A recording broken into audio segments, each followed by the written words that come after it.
ይህን ባላውቅ ኢንጂነሪንግ ገብቼ ተበልቼ ነበር። ዩኒክ ቲዩቶሪያል ተከታታዮች በዛሬው ቪዲዮአችን ብዙዎች ወደ ዩኒቨርሲቲ ከገቡ በኋላ በጣም የሚቸገሩበትና የሚጨነቁበት ዲፓርትመንት መምረጥ ነው። ስለዚህም ምን ዲፓርትመንት ልምረጥ ብላችሁ ግራ ለገባችሁና ለተጨነቃችሁ በሙሉ ይህ ቪዲዮ ለእናንተ ነው። እስከ ቪዲዮ መጨረሻ ከተከታተላችሁን በቪዲዮ መጨረሻ ላይ ይህን ባላውቅ ኢንጂነሪንግ ገብቼ ተበልቼ ነበር ያልኩበትን ምክንያት እና ዲፓርትመንት አመራረጥ ምርጥ ቲፖችን እሰጣችኋለሁ። እስከ ቪዲዮ መጨረሻ መከታተል እንዳትዘነጉ። ይህ የዩቲዩብ ቻናል አዲስ ስለሆነ ሰብስክራይብ፣ ላይክ በማድረግ ቪዲዮን ጀምሩ ስንል በትህትና እንጠይቃለን። ያው እንደሚታወቀው ፍሬሽማን ላይ ፋይናል ካለቀ በኋላ ዲፓርትመንት መረጣ ነው። ስለዚህ ለናቹራልም ለሶሻልም በመከለ መልኩ ይህ ቪዲዮ ስለተዘጋጀ የናቹራልም የሶሻልም ተማሪዎች እስከ ቪዲዮ መጨረሻ አብረን እንቆይ። ፋይናል ኤግዛም ካለቀ በኋላ ዲፓርትመንት ስትመርጡ በጣም ከባዱና አስከፊው ጊዜ የሚባለው ዲፓርትመንት መረጣ ነው በዩኒቨርሲቲ ላይ። ምክንያቱም የነገ 5 ወይም 4 ዓመት የዩኒቨርሲቲ ቆይታችሁ የምታሳምሩት በዚህ ሰዓት ላይ ነው። ወይም የህይወታችሁን ቀሪ ዘመን የምታስተካክሉት ወይም ደግሞ የምታበላሹበት ታይም ያሁኑ ታይም ነው። ስለዚህም አንድ ዲፓርትመንት ስትመርጡ ጓደኛዬ፣ ቤተሰቤ፣ መወደው ስለቀለለኝ አጭር ጊዜ ስለሚወስድ ብላችሁ አንድ ዲፓርትመንት መምረጥ የለባችሁ። ይህ ካላወቃችሁ በጣም ችግር ነው። ምክንያቱም አንድ ዲፓርትመንት ስትገቡ ስለዛ ዲፓርትመንት ዲቴል ነገር ሳታውቁ ከገባችሁ የዩኒቨርሲቲ ቀሪ ህይወታችሁ በጣም እየከበደ ይሄዳል። ከዛም ወጣችሁ ደግሞ ሰክሲድ አትሆኑ። ስለዚህ አሁን አንዳንድ ነገር ልበላችሁ። አሁን ሁሉንም ነገር በዚህ ቪዲዮ ላይ ብሬክዳውን እያደረግን እናያለን ማለት ነው።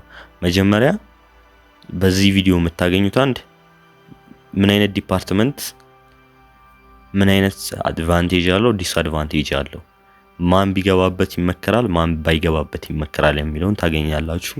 ሁለተኛ ደግሞ ዱሬሽኑን ወይም ታይሙን ማለት ነው። ይህ ዲፓርትመንት እናንተ ብትቆዩበት እና ብትቀጥሉበት ምን አይነት ለእናንተ ጥቅምና ስለምትመርጡት ዲፓርትመንት አጠቃላይ መረጃዎችን በዚህ ላይ እገልጽላችኋለሁ ማለት ነው። አሁን ቀጥታ ወደ ናቹራል ሳይንስ ስትሪም ስንገባ ናቹራል ሳይንስ ላይ ምረጡ ተብላችሁ የሚሰጧችሁ ዲፓርትመንቶች በፈርስት ሴሚስተር ማክሲመም 8 ናቸው። እነሱም አዘር ናቹራል ሳይንስ፣ አዘር ሄልዝ ሳይንስ፣ ፕሪ ኢንጂነሪንግ፣ ሜዲሲን፣ አንስቴዥያ፣ ሚድዋይፈሪ እና ቬተርነሪ ሜዲሲን እነዚህን የመሳሰሉት ናቸው። አሁን እነዚህን ነገሮች እያንዳንዳቸውን ጥቅማቸውን፣ ጉዳታቸውን፣ የሚወስዱትን ጊዜ የመሳሰሉት ነገር ገልጽላችኋለሁ ማለት ነው። ለምሳሌ ከሜዲሲን እንጀምር ብንል ሜዲሲን ላይ አንድ ተማሪ በዩኒቨርሲቲ ከፍሬሽማን ጨምሮ 8 ዓመት ተምሮ ለመጨረስ ይፈጅበታል። በአዲሱ የብርሃኑ ህግ ከሄድን ደግሞ እስከ 9 ዓመትም ሊሄድ ይችላል። ማለት አስተምሩ በሚለው ህግ ከሄድን። አሁን ግን ከዛ ውጪ እያሰብን እንሂድና ጀስት ላይ ከ7 እስከ 8 ዓመት ሜዲሲን ይፈጃል ማለት ነው።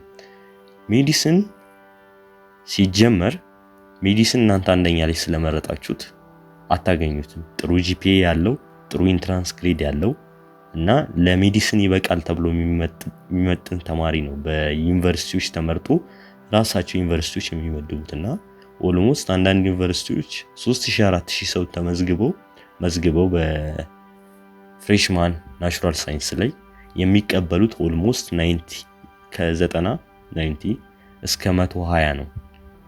እና ይህ የትምህርት እውነት ለጠንካሮችና በጣም ለታታሪዎችና ለለፊ ተማሪዎች የሚሆን ትምህርት ነውና ጀስት ላይክ ሜዲሲን የመግባት ጂፒኤ አለኝ ብላችሁ አትግቡበት። ምክንያቱም ከልጅነታችሁ ጀምሮ የሜዲሲን ፓሽን ያላችሁ ተማሪዎች ማለት ከልጅነታችሁ ጀምሮ ዶክተር መሆን ነው ፈልገው ስትሉ የነበራችሁ ተማሪዎች ብትገቡበት ሰጀስት እናደርጋለን። ሁለተኛ ነገር ትምህርቱ ዝም ብላችሁ በስሙ ብቻ አሪፍ ነው ተብሎ ሜዲሲን እኮ ነው የሚማረው ልጄ ስለተባለ ብቻ እሱን አስባችሁ የምትገቡ ከሆነ 3ኛ ዓመት ጀምሮ ያለው የትምህርት አካል በጣም እየከበደ ስለሚሄድ በጣም የምትጸጸቱበት ነገር እንዳይሆን በማሰብ ራሳችሁን እነዚህ ነገሮች በማገናዘብ ምረጡት ስንል እንላለን። እና ይህን ሜዲሲን ቢገባ አሪፍ ነው ሰርቫይቭ ያደርጋል የምንለው ተማሪ ምን አይነት ተማሪ ነው? በባዮሎጂ እና በኬሚስትሪ በጣም ጥሩ ውጤት የሚያመጣ ተማሪ ከሃይ ስኩል ጀምሮ አሪፍ ግሬድ ሰርቶ የመጣ ተማሪ ቢገባበት በጣም ቤስት ነው ብለን እናስባለን። ምክንያቱም ትምህርቱ ሞር ፎከስ የሚያደርገው ባዮሎጂ ፓርት ነው። አት ዘ ሳይም ታይም ደግሞ ኬሚስትሪን መሀሉ ላይ ይከታተላል። ስለዚህ እነዚህን ነገሮች አውቃችሁ ብትገቡበት አሪፍ ነው። ቤዚክ ሳይንሶችን ነው የሚያስተምሯችሁ ላይክ አናቶሚ፣ ፊዚዮሎጂ፣ ኒውሮሎጂ ኮርሶችን ትወስዳላችሁ። እነዚህ ኮርሶች ትንሽ ብሮድ ናቸው። ስለዚህ እነዚህን የመቋቋም አቅም ካለን ብላችሁ የምታስቡ ካላችሁ እና የልጅነታችሁ ህልም ከሆነ ሜዲሲን ብትገቡ አሪፍ ነው። ነገር ግን ያው በዚህ በ7 ወይም በ8 ዓመት ጆርኒ ውስጥ 1 ዓመት ኢንተርንሺፕ የሚባል ነገር አለ፣ ወይም ደግሞ ፕራክቲስ የምታደርጉበት ዓመት አለ። ይሄንንም ወቁ። ከዛ ውጪ ደግሞ የምትሰሩባቸው ቦታዎች አሉ። ምን ውስጥ ትሰራላችሁ? በሜዲሲን ሆስፒታል ውስጥ፣ አካዳሚክ ኢንስቲትዩሽን ላይክ ቲቺንግ ዶክተሮች ራሱ ቲቸሮች አሉ። የሜዲሲን ዶክተሮች ራሳቸው ቲቸሮች አሉ። ስለዚህ ገቨርናንስ ኤጀንሲዎች ላይ እነዚህ ነገሮች ላይ ትሰራላችሁ፣ ኤንጂኦ ላይ ትሰራላችሁ። እና ሳላሪው ስናስበው አሁን ላይ በጣም ኢትዮጵያ ውስጥ የወደቀ ነው። ከ10 እስከ 12 ሺህ ነው በአሁን ሰዓት ታይም ላይ አመት ስለሆነ የሜዲሲን ኢትዮጵያ ውስጥ ያለው ሁኔታ እንደ ትምህርቱ ቫልዩ አልተሰጠውም። ስለዚህ ይሄንን ሁሉ ነገር አውቃችሁ ሜዲሲን የምትመርጡ ተማሪዎች እንድመርጡ ስንል እንጠይቃለን። ሌላው ከሜዲሲን ቀጥለን አሁን የምንሄደው ወደ አዘር ሄልዝ ሳይንስ የሚባሉት አሉ። አሁን አዘር ሄልዝ ሳይንስ በየዩኒቨርሲቲ ይለያያል። አሁን ሐዋሳ ዩኒቨርሲቲ አዘር ሄልዝ ሳይንስን አይሰጥም አላቅም። ሌላ ዩኒቨርሲቲዎችም ደግሞ ማይሰጡ አሉ አዘር ሄልዝ። እነዚህ አዘር ሄልዝ ማይሰጡ ዩኒቨርሲቲዎች ምንድን ነው የሚያደርጉት? ተማሪዎችን ወደ አዘር ናቹራል ሳይንስ ነው የሚከቱት። ከአዘር ሄልዝ ዴፊኒሽን ወይም ትንሽ ማብራሪያ በኋላ ወደ አዘር ናቹራል ሳይንስ እንመጣለን። እስካሁን የዚህ ዩቲዩብ አባል ካልሆናችሁ ወይም ቤተሰብ ካልሆናችሁ ቤተሰብ በመሆን እኛን አበርቱ ስንል እንጠይቃለን። በሌሎች ቪዲዮዎች የተለያዩ ምርጥ ቲዩቶሪያል ቪዲዮዎችን ለኔክስት ሴሚስተር የሚሆናችሁን እና ዲፓርትመንትን ስፔሲፊክሊ ለምሳሌ ሶፍትዌር ኢንጂነሪንግ ወይስ ኮምፒውተር ሳይንስ ብለን እያወዳደርን አሪፍ የሚባሉ ዲፓርትመንቶችን ከዛው ከሚማሩ ከዩኒቨርሲቲ ተማሪዎች ጋር ቁጭ ብለን የምናሳውቃችሁ ወይም የምንገልጽላችሁ ስለሆነ እስካሁን ይህን ቤተሰብ ሰብስክራይብ ካላረጋችሁ ሰብስክራይብ ብታደርጉ ትጠቀማላችሁ ስንል እንገልጻለን። እሺ እንቀጥል። አዘር ሄልዝ በውስጡ ምን ይይዛል? አዘር ሄልዝ በውስጡ ራዲዮሎጂ ቴክኖሎጂ እና ሜዲካል ላቦራቶሪ ኤችኦ፣ ሄልዝ ኢንፎርማቲክስን የመሳሰሉትን በውስጥ ይይዛል። ይሄ አዘር ሄልዝ ሳይንስ የሚባለው አሪፍ ከሚባሉት የሄልዝ ዲፓርትመንቶች ውስጥም በውስጡ ይዟል። ለምሳሌ ዴንታል ብትገቡበት በጣም ቤስት ነው። የምትማሩት 7 ዓመት ነው። በዛች 7 ዓመት ውስጥ ተምራችሁ ስትወጡ ደግሞ ወታችሁ የስራ እድል በራሳችሁ ፕራይቬት ስለምትሰሩ ያ ኦፖርቹኒቲ ስላለው በጣም ቤስት ከሚባሉ ዲፓርትመንቶች ውስጥ ወይም አዘር ሄልዝ ሳይንስ ከሚባል ዲፓርትመንት ውስጥ ዴንታል ሜዲሲን ብትገቡ በጣም ቤስት ነው ብዬ አስባለሁ። ሌላው ራዲዮሎጂን ቴክኖሎጂ በአሁኑ ሰዓት አሪፍ ነው። ምንም አይልም። 4 ዓመት ነው የሚፈጀው ራዲዮሎጂ ቴክኖሎጂ። ነርሲንግም 4 ዓመት ነው የሚፈጀው። ሜዲካል ላቦራቶሪም 4 ዓመት ነው የሚፈጀው። ሌሎች በሙሉ አዘር ላይ ያሉት አዘር ሄልዝ ሳይንስ 4 ዓመት ናቸው ከዴንታል ሜዲሲን ውጪ ማለት ነው። እና ይሄንን አውቃችሁ እዚህ መግባት ትችላላችሁ። ለዚህ የሚመከረው ምን አይነት ተማሪ ነው ካላችሁን፣ ያው እንደ ሜዲሲን የባዮሎጂ እና የኬሚስትሪ ውጤቱ አሪፍ የሆነ ከሃይ ስኩል ጀምሮ እና ይሄን ይገባለው ብሎ አልሞ የመጣ ተማሪ ቢገባ በጣም ሰጀስት እናደርጋለን። ትንሽ አንዳንድ ፓርቶቹ ላይ አሁን ዴንታል ሜዲሲን ምናምን ትንሽ ጠጠር ያሉ ትምህርቶች ስላሉት ስትረስን መቋቋም የሚችል ተማሪ ቢገባበት ዴንታል ሜዲሲን ላይ አሪፍ ነው ብለን እናስባለን። እና ያው ለብር ሜኪንግም ከታሰበ ከሜዲሲን ይልቅ ዴንታል ሜዲሲን በዚህ ሰዓት አሪፍ ነው ማለት በግል ስለሚሰራበት በዛ ልክ አስባችሁ ብትገቡት አሪፍ ነው ብለን ተጠቃሚ ትሆናላችሁ ብለን እናስባለን።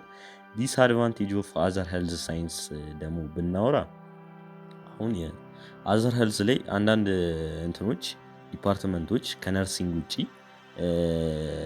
ነርሲንግ ያው ኢንተርናሽናል ዲግሪ እንደሆነ ታውቃላችሁ ማለት የኢትዮጵያ ዲግሪ ይዛችሁ ነርሲንግ ውጭ ሀገር መስራት እንደምትችሉ ይታወቃል። እና ከነሱ ውጪ ያሉት የነዚህ ነገሮች በሞስት ኦፍ የምትቀጠሩት በመንግስት ድርጅቶች ናቸው እና ሳላሪያቸው በጣም የወደቀ ነው።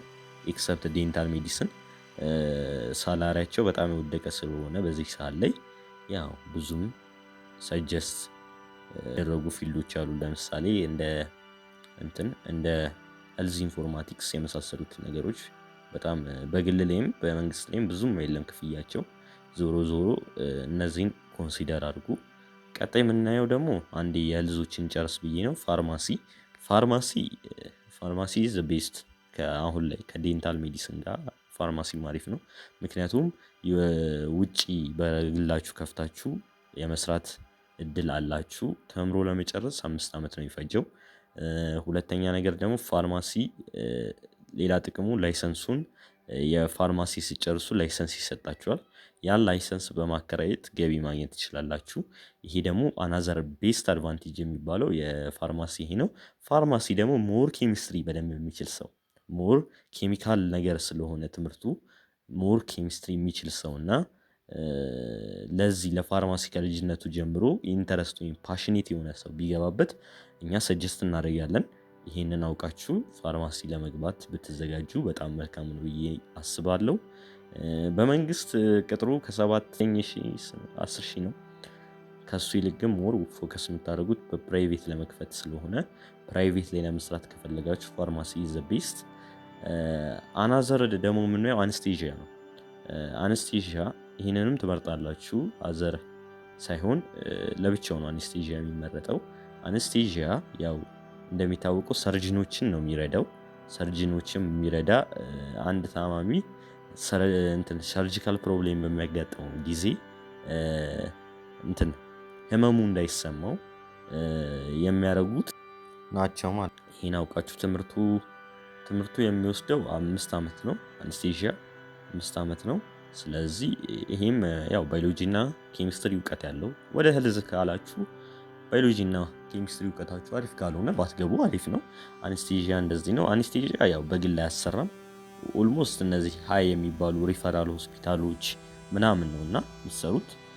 አንስቴዥያ የሆስፒታል ላይ ነው ዲፔንድ የሚሆነው እንጂ በግል ለመስራት አይመችም። ስለዚህ ዲስአድቫንቴጁ ደግሞ ይሄ አሁን በፕራይቬት ብቻ ማይሰራ ስለሆነ ነው። በቃ ሁልጊዜ ፐብሊክ ሆስፒታሎች ላይ ነው በብዛት የሚሰራው እና አንዳንድ ትልቅ የግል ሆኖ ክሊኒኮች አሉ ሆስፒታል ተብሎ ጀነራል ሆስፒታሎች እነሱ ላይ መስራት ይችላል። ግን ብሮድ አይደለም፣ ሰፊ አይደለም ፊልዱ ለመስራት ይሄንን ወቁ። ሌላኛው ደግሞ ቬተርናሪ ሜዲሲን የሚባል አለ። ደግሞ ቬተርናሪ ሜዲሲን ብዙዎች ሳታውቁት ነው የሚመርጡት። በእኛ ባችም እንደዛ ነበር። ጀስት ላይክ ሞስት ኦፍ ስቱደንት አያውቁትም ቬተርናሪ ሜዲሲን። ያው ኢትስ ዘ ታይፕ ኦፍ ሜዲሲን ተብሎ ነው የሚታሰበው እና ይህንን በደንብ አውቃችሁ ግቡ ነው የሚለው። ቬተርናሪ ሜዲሲን ላይክ እንደ ሌሎች ሜዲሲን ከ7 እስከ 8 ዓመት ይፈጃል።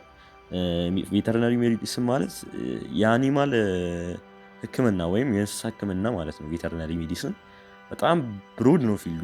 ጀስት ላይክ በጣም ዴዲኬሽን ይፈልጋል። እንደዚህ ቺል አድርጋችሁ የምትወልፉት ነገር አይደለም።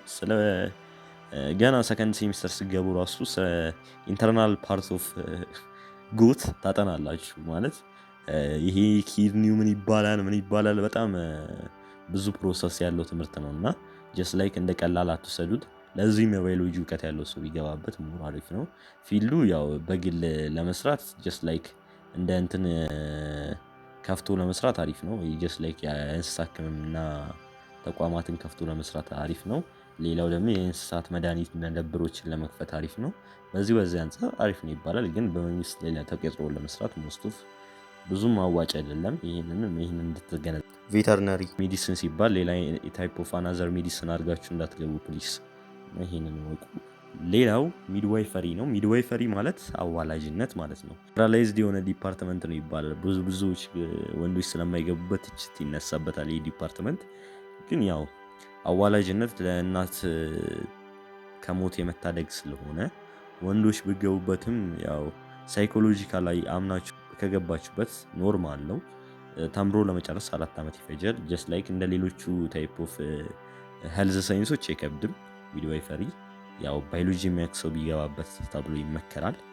እና ሳለሪው ትንሽ ዝቅ ያለ ነው። ከ6 እስከ 8 ነው በገቨርመንታል። ግል ላይ አለ የስራ ኦፖርቹኒቲ፣ ግል ላይም አለ። የግል ሳለሪውን ባናቅም ሌላው ምንድን የአዘር ሄልዝን ቅድም ስለጨረስን አሁን ወደ አዘር ናቹራል እና ፕሪ ኢንጂነሪንግ ነው። አሁን ተማሪዎች ሞስት ኦፍ እዚህ ጋር ነው የምትሸወዱት።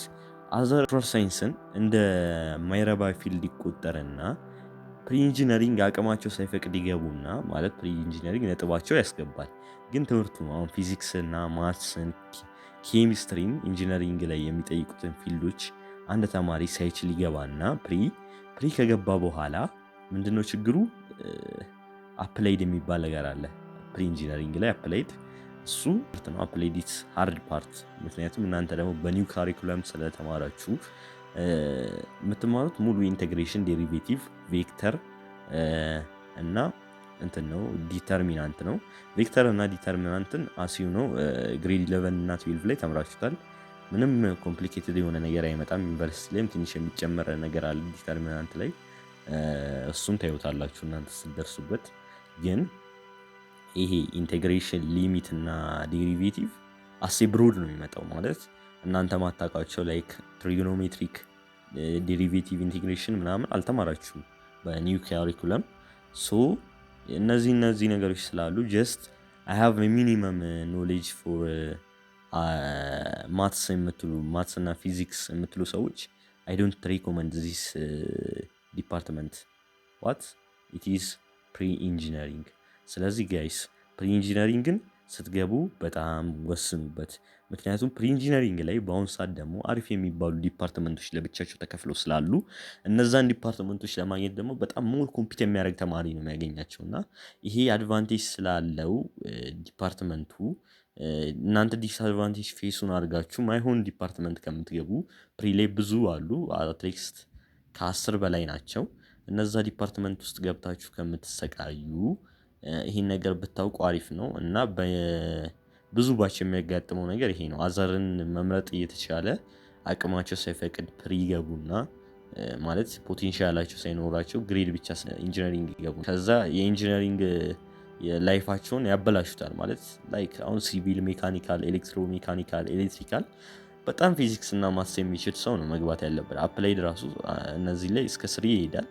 ስለዚህ ኢንጂነሪንግ ላይ ደግሞ አሪፍ ኢንትረስት ያላቸው ሰዎች ሆነው ጥሩ ግሬድ ከሰሩ ደግሞ በብዛት ሰው የሚመርጠው ኢንፎርማቲክስ የሚባል የኢንጂነሪንግ ፓርት አለ። ኢንፎርማቲክስ ማለት ሶፍትዌር ኢንጂነሪንግ፣ ኮምፒውተር ሳይንስ፣ ኢንፎርሜሽን ሲስተም ወይም አይኤስ እና ኢንፎርሜሽን ቴክኖሎጂ። ሞስት ኦፍ ኮምፒቲሽን ያለው በሁሉም ዩኒቨርሲቲ ብትሄዱ እነዚህ ናቸው። ባካችሁ ተጠንቀቁ። የእነዚህን ዲፓርትመንት ስመርጡ ራሳችሁን ይሄንን ኮንሲደር አድርግቱ። ማለት የማትችሉት ነገር ከሆነ ቢቀርባችሁ ይሻላል። ጓደኛዬ አሁን ቀደም ያልኳችሁን ነገር ልንገራችሁ። ጓደኞቼ በሙሉ በኔ ታይም ላይ ኢንጂነሪንግ ነው የገቡት። ጀስት ላይክ ፕሪ ገቡ። እኔም እነሱ ፈልጌ ፕሪ ልገባ ነበር፣ ግን ሰዎችን ጀስት ላይክ ስጠይቅ ሳማክር I have a medium knowledge for that things so ይሄ ሪኮመንድድ አይሆንም ነበር። እና እነዛ የማይችሉት ጓደኞቼም ራሱ የገቡት ጀስት ላይክ ቀደም ያልኳቸው ነገሮች ፌስ አረጉት። ስለዚህ ግሬድ ይበላሻል በዛ ጊዜ ደግሞ። ስለዚህ እነዚህ ነገሮች ኮንሲደር አድርጉ። በአቻ ግፊት ሳይሆን መግባት ያለባችሁ። እንትና ፕሪ ስለገባ አንተ ፕሪ መግባት የለብን ወንድሜ። ስለዚህ ህልም ከሆነ ግባ፣ ካልሆነ ግን ይቅር። ሌላው ወደ አዘር ስመለስ አዘር ናቹራል ሳይንስ ውስጥ ብዙ ያልተነቃባቸው ዲፓርትመንቶች አሉ። አዘር ናቹራል ሳይንስ አሁን ስንገባ ሁሉ አዲስ ነገሮች ናቸው። ማለት ሰከንድ ሴሚስተር ስመርጡ አሁን ኒትሪሽን የሚባል ዲፓርትመንት አለ። አይ ቲንክ 2016 ሃይስት ያመጣችው ልጅ በ2016 ማትሪክን የገባችው ኒትሪሽን ነው። ህልሟም ኒትሪሽስት ነበር መሆን የነበረው። እና እነ ኒትሪሽን፣ እነ ኢንቫይሮንመንታል ሄልዝ፣ እነ ሳይካትሪ ነርሲንግ፣ እነ ኦፕቲሜትሪ፣ እነ ላንድ አድሚኒስትሬሽን ጂኦግራፊ ኢንፎርሜሽን ሲስተምን ምናምንን የያዘ ነው እና አዘር ናቹራል ሳይንስ። ስለዚህ ከነዚህ ውስጥ አፕላይዶችንም የያዘ ነው። ቲቸር መሆን የሚፈልጉ ተማሪዎች አዘርን ነው መምረጥ ያለባችሁ። ስለዚህ ይህን ነገር ኮንሲደር አድርገታችሁ አዘር ቢገባበት ተብሎ የሚመከረው የተማሪ አይነት ሚኒመም ኖሌጅ ኦፍ ፊዚክስ ካለ በቂ ነው። ማትማቲክስ፣ ባዮሎጂ ኤንድ ኬሚስትሪ ነው ነገር ኮንሲደር አድርጋችሁ አዘርን ብመርጡ አትጎዱ ነው የምለው። ምክንያቱም በውስጡ አሪፍ አሪፍ ዲፓርትመንቶችን ይይዛል። በዚህ ላይ በተጨማሪ አንድ ነገር ልንገራችሁ። አዘር ሄልዝ ሳይንስን ያላዙ ግቢዎች አዘር ናቹራል ሳይንስን ውስጥ ናቸው። እነዛ ራዲዮሎጂ፣ ሜዲካል ላቦራቶሪ ምናምን የመሳሰሉትን ያልኩትን ቅድም ዲፓርትመንቶችን በውስጣቸው ይዘዋሉ። ስለዚህ ይህንን ኮንሲደር እንድታደርጉ ስላሳስባለሁ። ሌላው ሶሻል ሳይንስ እንለፍና ሶሻል ሳይንስ ላይ ሁለት ነው አማራጭ የሚሰጣችሁ ፈርስት ሴሚስተር ስጨርሱ፣ ሎ እና ስኩል ኦፍ ሎ ወይም ዲፓርትመንት ኦፍ ሎ እና አዘር ሶሻል ሳይንስ ነው እንዳለው ነው። አሁን ለናቹራል ሳይንስ ሜዲሲን ነው አሉ ነገር የሚጠይቀው፣ ለሶሻል ሳይንስ ደግሞ ሎ ነው የሚጠይቀው። ከዛ ሎ ላይ ደግሞ ሲኦሲ ተፈትናችሁ ኮምፒት አድርጋችሁ ሎ ትገባላችሁ። ሲኦሲ ለሎ ሁሉም ዩኒቨርሲቲ ነው አይ ቲንክ እንደዛ ነው። በከት ፖይንት ብቻ አይደለም የምትገቡት፣ ኤግዛም ይሰጣችሁና ሲኦሲ ያን ኤግዛም ካለፋችሁ መግባት የምትፈልጉ ተማሪዎች ብቻ ማለት ነው ትገባላችሁ ማለት ነው። ሌላው አዘር ሶሻል ሳይንስ ላይ በጣም ቤስት የሚባሉ ዲፓርትመንቶች ስላሉ በጣም አትጨናነቁ። አልገባሁም ተብሎ ታምርም እንዲፈጠር መፈለግ በዚህ ታይም ላይ ብዙም አይሆንም። ሎ ላይ ያው ይታወቃል፣ ሎ አሪፍ ነው። በዚህ ሰዓት ላይ በግል ከተንቀሳቀሳችሁበት ብር አለው ይባላል። ኮንሲደር አድርጋችሁ ጀስት ላይክ ግን አዘር ሶሻል ላይ ከገባችሁ በኋላ ላይክ ሎጂስቲክ፣ ማርኬቲንግ ማኔጅመንት፣ አካውንቲንግ ኤንድ ፋይናንስ ማኔጅመንት ምናምን የሚባሉትን ዲፓርትመንቶች የምትወስዱ ከሆነ ዩስፉል ላችሁ አትጎዱም ማለት ነው። እና በመጨረሻ ላይ እንዳልኳችሁ በቪዲዮ መጨረሻ ላይ አስቀምጥላችኋለሁ ያልኩትን ቲፖች ልስጣችሁ። ላይክ 3-4 ቲፕ ላስቀምጥላችሁ። ዲፓርትመንት ስመርጡ መጀመሪያ ምን ታደርጋላችሁ መሰላችሁ? ቲፕ ራሳችሁን ማወቅ። ምን ሳብጀክት እወዳለሁ፣ ምን አይነት ላይፍ ስታይል ወደፊት እፈልጋለሁ የሚለው ማወቅ። ለምሳሌ ምን አይነት ላይፍ ወደፊት እፈልጋለሁ ለሚለው አሁን ለምሳሌ ሜዲሲን የገባ ተማሪ ወይም ደግሞ ሜዲካል ዶክተር የሆነ ሰው ምን አይነት ላይፍ እንዳለው ኦቪየስ ነው፣ የሚታወቅ ነገር ስለሆነ እንደዚህ አይነት ላይፍ ማይፈልግ ሰው ግን ሜዲሲን መግባት የለበትም። ሁለተኛ ነገር ደግሞ ምን አይነት ሳብጀክት ወዳለው የሚለውንም ማወቅ። አሁን ፊዚክስ እና ማትስ የሚችል ሰው ወደ ምን መሄድ አለበት? ወደ ኢንጂነሪንግ መሄድ አለበት ማለት ነው። ሌላው ዲፓርትመንቱን ሪሰርች መስራት። ይሄኛው በጣም ቤስት ነው። አሁን ለምሳሌ ኢንጂነሪንግ መግባት የሚፈልግ አንድ ተማሪ አለ። ኢንጂነሪንግ ፕሪ ሆኖ ይገባል። ከዛ በኋላ እዛ ውስጥ የሚቀመጡት 10 ምናምን የኢንጂነሪንግ ዲፓርትመንቶች ስላሉ ለእነዛ ኮምፒት ስለሚያደርግ መጀመሪያ ራሱን መገምገም። መጀመሪያ አውቀዋል ማንነቱን፣ ምን አይነት ራሱ ማወቅ ብለናል። አውቀዋል ኢንጂነሪንግ ላይ ለመግባት የሚያስፈልጉ ማትስ እና ፊዚክስ እንደሚችል ራሱን ገምግቦ ወደ ኢንጂነሪንግ ስለገባ ከዛ በኋላ ያለውን ነገር ደግሞ ፊክስ ለማድረግ ምንድነው ማድረግ ያለበት? ስለ ዲፓርትመንቶቹ ሪሰርች መስራት። ኢንፎርማቲክስ ይሻላል ብገባ ይሻላል ማለት ላይክ ኤሌክትሪካል ሜካኒካል ምናምን የሚለውን ጀስት ላይክ ሪሰርች መስራት። ይህም ሌላው ቲፓችን ነው። መጀመሪያ ምን አለን? ራሳችሁን ማወቅ። ሁለተኛ ዲፓርትመንቶቹን ሪሰርች ማድረግ።